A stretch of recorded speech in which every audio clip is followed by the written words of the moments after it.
families, which are families that have lost their loved ones due to illegal aliens that have committed crimes of violence against them. I'm going to introduce them and let them have an opportunity to speak as well. But the first one is Jim Walden. Then Brian and Erin McCann are coming up as well, Kathy Zander and Nancy Palentia. All of these families have lost their loved ones, their family members, their children, and people that were very, very dear to them. Brian's brother Denny was crossing a street in Chicago when he was struck by an illegal alien drunk driver who kept on driving for a block while dragging Denny on the road. That alien then fled the scene. Both killers had been previously protected from discovery and deportation by sanctuary policies. Jim's son, Jimmy, was a lance corporal in the Marine Corps, and he was killed on a motorcycle ride by a twice-deported illegal alien who had left his injured stepson in the car while he fled to get away from prosecution. Those two men both lost individuals because of illegal aliens that had been protected from discovery and deportation. Also with me today is Kathy Zander. Her son John died of fentanyl poisoning. John is one of the many Americans whose lives have been cut short because of the lack of enforcement against those who perpetuate drugs and the infiltration of its trafficking by cartels and other illegal gangs into this state. Nancy Palentia is the mother of Nick. Nick tragically lost his life as well from a fentanyl overdose. And Nick worked every day to get other people clean from drugs and started his own business before his life was tragically taken by the drugs that are funneled into these American communities every day. But we're standing here on this block today because this is the block where a young woman was killed. Just a couple of houses away from here, Emma Schaefer was brutally stabbed and murdered by an illegal alien who was released into the United States by the Biden administration. He had already been previously arrested for kidnapping and had been released, and then he had entered back into our country under the Biden administration to perpetuate more violence and eventually took Emma's life. This illegal alien, his name is Gabriel Callisto Picardo, already had a felony kidnapping, and then when he was released, he should have been deported immediately. This murderer and the illegal alien has now been on the run for 2 years. He has not been brought into incarceration, and we need not just the governor of this state, but also the partnership of local law enforcement to get this family justice for losing their daughter, Emma. Since 2017, Illinois has been a sanctuary state. The results have been absolutely disastrous for people who live here. In 2020, Governor Pritzker expanded access to taxpayer-funded free health care for illegal aliens. It has cost the citizens of Illinois $1.6 billion. He has been incentivizing illegals to come here and to live in this state. In 2021, Pritzker ordered local officials to stop cooperating and working with our ICE officers. In 2022, there were at least 400 to 500,000 illegal aliens in this state, and we know that there's even more here today. This governor has bragged about Illinois being a firewall against President Trump's immigration enforcement agenda. And it is very clear that he is violating the Constitution of the United States because it is a federal law that the federal government and the president set and enforce immigration policies. Let me give you just a few examples of the criminals who have been allowed to roam free because of Governor Pritzker's sanctuary policies. In 2020, while Pritzker was in office, a 34-year-old illegal alien in Mexico was released by the city of Chicago after committing theft. He'd already been deported, he was a convicted felon, and they let him get away. He then went on to sexually assault a 3-year-old girl in a McDonald's bathroom. And in February of this year, 2 illegal aliens were arrested after they murdered a 63-year-old man. They lured him to his death using a dating app, tied him up in his apartment, and killed him. They then used his credit card and his phones and spent over $4,000 before they were arrested. And just earlier this week, ICE finally arrested and took into federal custody an illegal alien who had been arrested 16 times in Chicago and had been continuously released over and over again. What's worse is that all of these arrests have happened between October of 2023 and November of 2024. All of these occurred under Governor Pritzker's watch. and he largely excused all of this crime under the guise of running a sanctuary state and supported policies that prevent local law enforcement officers to work with our ICE officers to get families justice. Now that we've given the American people the safest and most secure border in American history, we have to double down at removing dangerous criminals. President Trump has been focused on making sure that we're going after the worst of the worst, going after those who are perpetuating violence against American citizens. And Governor Pritzker has created a sanctuary here for those criminals and invited them here with free health care, free housing, free assistance, and facilitated them being protected from being brought to justice. People are dying every day because of these policies, and people are evading justice, and families like the angel families behind me are mourning the loss of their loved ones with knowing that it's going to continue to go on and on into the future. Governors like J.B. Pritzker don't care if gangbangers, if murderers, rapists, and pedophiles roam free in his state. If they are here illegally, he's going to protect them. And for most of my career, I have fought these kinds of criminals and fought to protect my people in South Dakota, but also across the country, and that is what President Trump is focused on here today. We are a nation of laws, and we're a nation of laws for good reason. As Secretary of Homeland Security, I'm going to uphold our federal immigration laws. I'm going to draw attention to people who are breaking the law and breaking and violating our Constitution.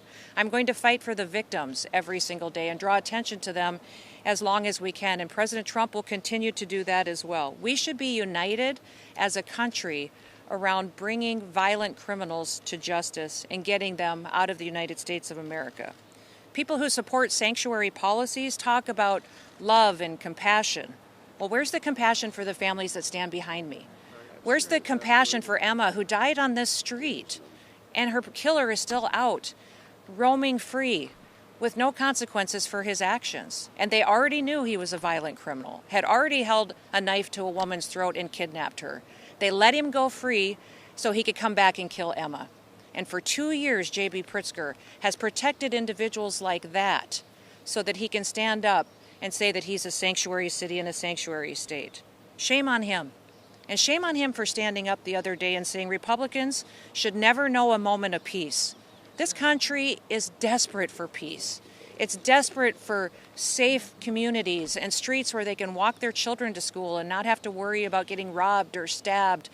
Police officers should be respected and honored, and we should wrap our arms around their families, not order them to not participate with others who want to help them do their job. Shame on Governor Pritzker for what he's done to Illinois. This is a beautiful state with beautiful people, and to allow this kind of criminal activity to continue to go on should never happen. I'm proud of President Trump that he's going after folks and bringing them to justice so that these families behind me can finally have some peace and they can finally have some justice, and we can clean up the United States of America so everybody can have a dream of living free and living happy with their loved ones. I'm calling on Governor Pritzker and all the other leaders of this state to abandon their dangerous sanctuary policies. I'm thankful for all the state leaders that are standing behind me who agree as well. They've been fighting an uphill battle with this governor, and I'm proud of them that they're standing here with us today and with these angel families and saying enough is enough. We have to change as a state. We have to start protecting people. We need to return to law and order, and we need to put people first. Let's work together to protect the American people. Now I'm going to turn first and allow these angel families to share a few words about their loved ones and their thoughts. And I'm going to go to Jim first and let him talk about his son, Jimmy.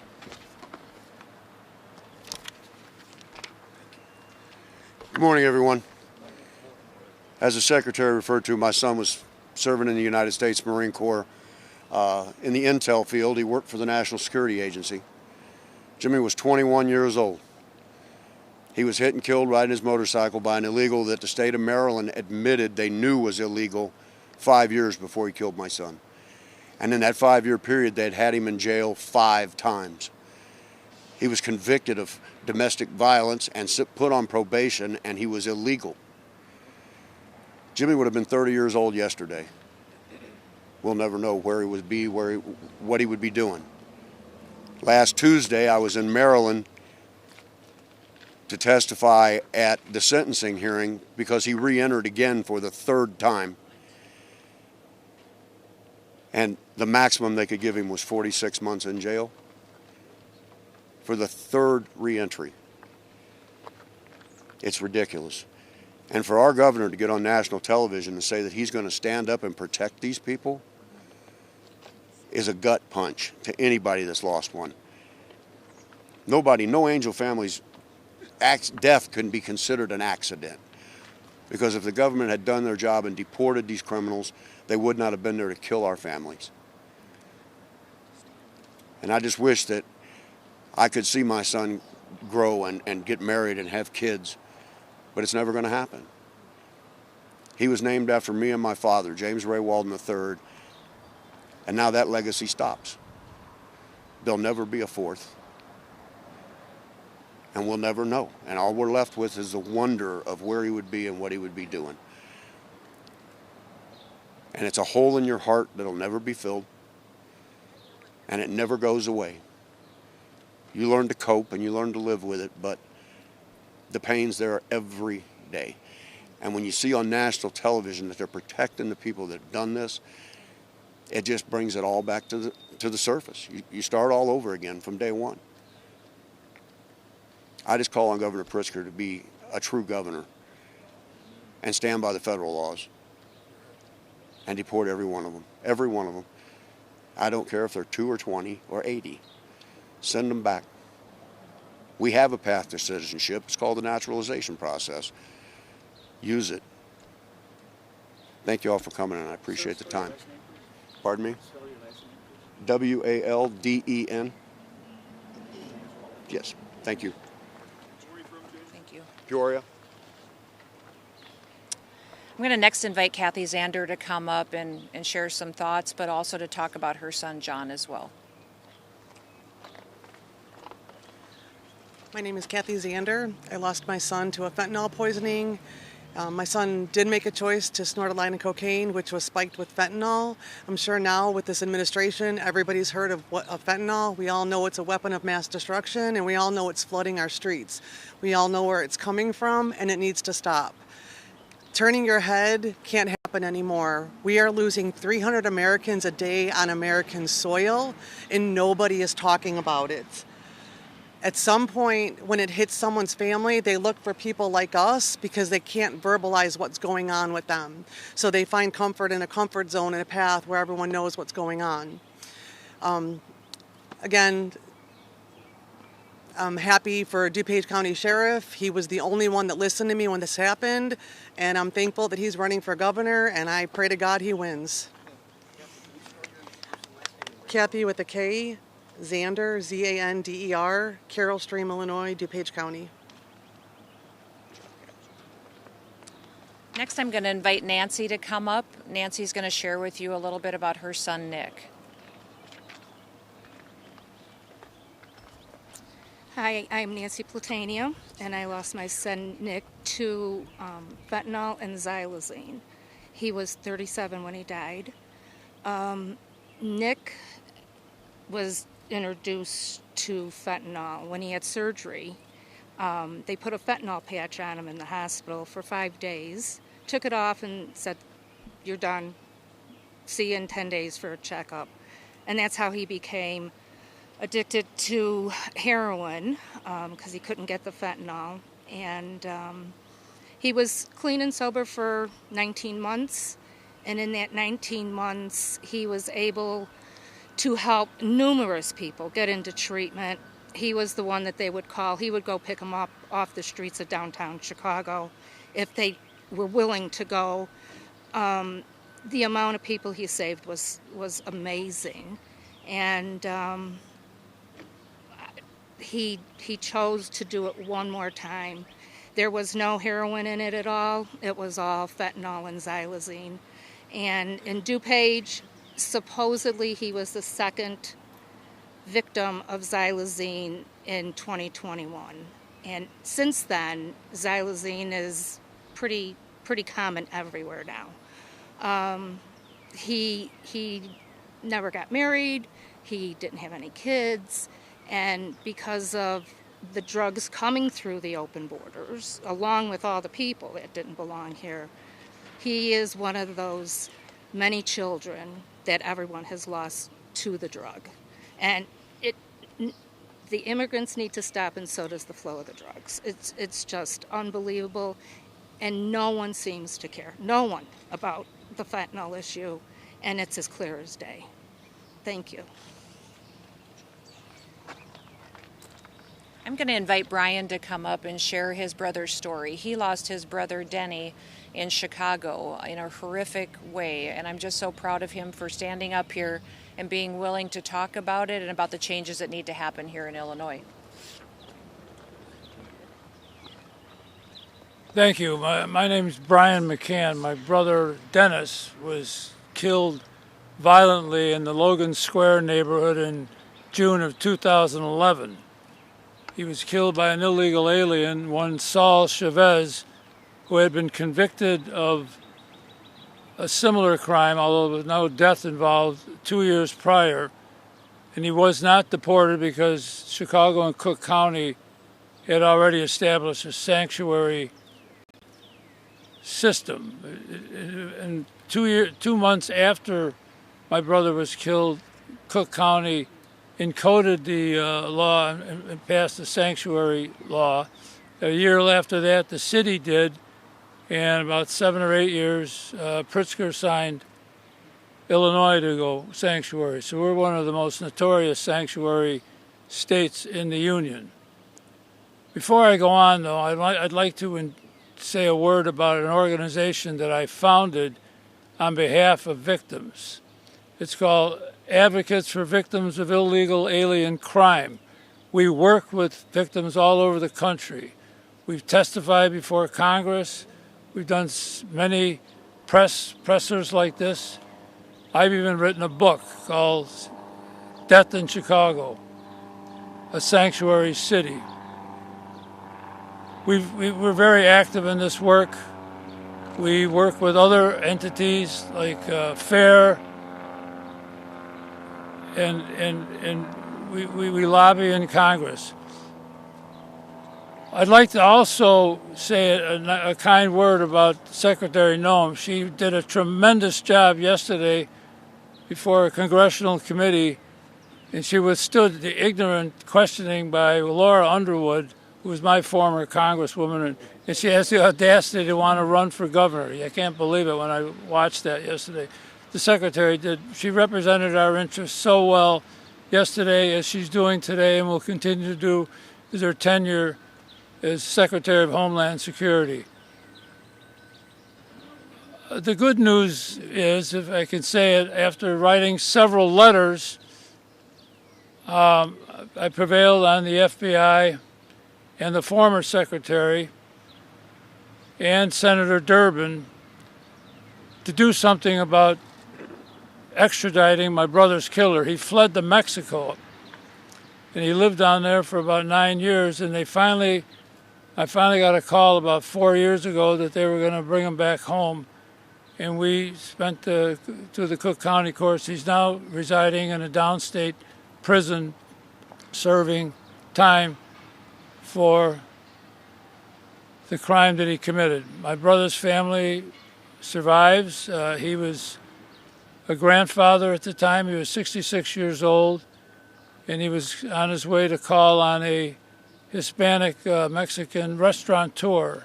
He was an insurance broker, and this was his favorite restaurant, where he lived down the street from there, and as he was crossing the street, he was killed violently, and his killer fled the country. But justice has been returned, some measure, but full justice will never be returned to a death one. I can't imagine what wonderful people behind me, namely Jim and the ladies who've lost children to this horrible sanctuary and situation. A brother's one thing, but losing a child is quite another. So my heart goes out to them, and I want to thank everybody for being here, and be good. Thank you. Thank you, Brian. Thank you for sharing your story. And also, Brian's joined by his wife, Erin, and we thank them for for all their work in advocating to help victims of illegal criminal activity. The one thing that I would like to say is we're standing on the street because of Emma Schaefer. She lost her life to an illegal alien that's still out at large, probably in this state. We can't confirm that because the local law enforcement and the state law enforcement are barred by state law with the support of Governor Pritzker from sharing any information with our ICE officers or HSI officers. This is the individual who killed Emma. And I would ask you to implore your leaders here in the state to participate with us so we can bring him in before he kills someone else. He stabbed her repeatedly, over and over again. She lost her life, and her killer is still loose today. So I would ask that you continue to go to Governor Pritzker, tell him to change his laws so that individuals like that can be brought to justice. Also, just recently, we had an individual who was convicted in 2019 of killing his own father. He was sentenced to 20 years in incarceration, but was released in this state after serving only 6. We did put a detainer out on him, and the state did not honor it, and they released him out onto the streets. We did just finally pick him up, but that tells you exactly what happens over and over again. Someone who can be convicted of murder, be sentenced, released early in the state of Illinois with the support of the governor to go out and commit more crimes, and they don't even be able to share information or participate with us in trying to get these dangerous people out of the state and out of the country. So I would like to continue to ask Governor Pritzker, change your ways, protect your people. Help us clean up our streets and help us stop this violent, illegal, alien, criminal activity that's happening in your state, and your people are being so disserviced by the actions and the support that you've taken against this administration to try to work to make America safe again. Yes. Secretary, with all due respect to you and your families, could you answer to people like the governor that you believe that you only present circumstantial evidence, that there's no statistical evidence to support President Trump's immigration policies? There's no statistical evidence to support it? What do you mean? That, for example, crime has been down for the last 20 years when immigration has gone up. Well, that's simply not true. And all you have to do is to look at this binder full of people that are right here in these neighborhoods in this state that are still at large perpetuating criminal activity against the citizens that live here. All of these people could be brought to justice if Governor Pritzker would change the state laws and allow law enforcement to participate with our investigators to make sure criminals are brought to justice. Secretary, where's Emma Schaefer's family? Did you speak to them? We have been reaching out to them and weren't able to get a response yet, but we have been reaching out to them. Sec, were you aware that Emma Schaefer's family is across town at the protest against disappearance and against this? No, I wasn't aware of that. Is that her immediate family? Yes, Yeah. her mother is Yes. correct. Thank you. Did you have a question? I did. It was about the real ID. I'm just wondering why the last minute change. You know, like if people don't need a real ID to fly today, will they need later? Like, what's the next steps? Well, it's not a last-minute change. That law was passed 20 years ago. Joe Biden chose to have it implemented on May 7th, which is today, and so we are implementing the federal law.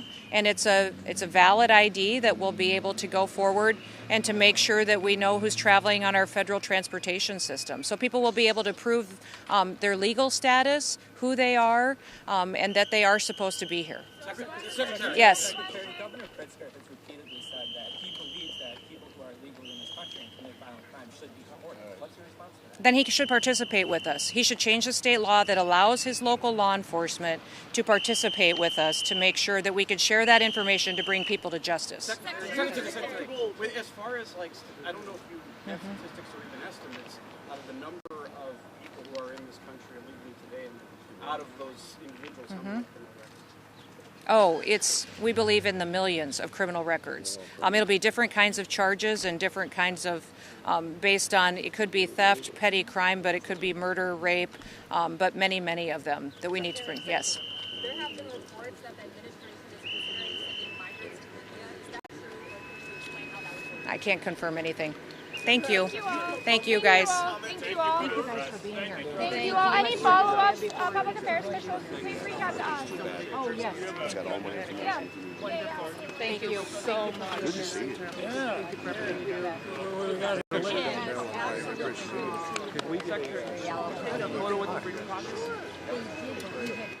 Secretary, Dimitri, can you just have it okay, so I got to wait for you.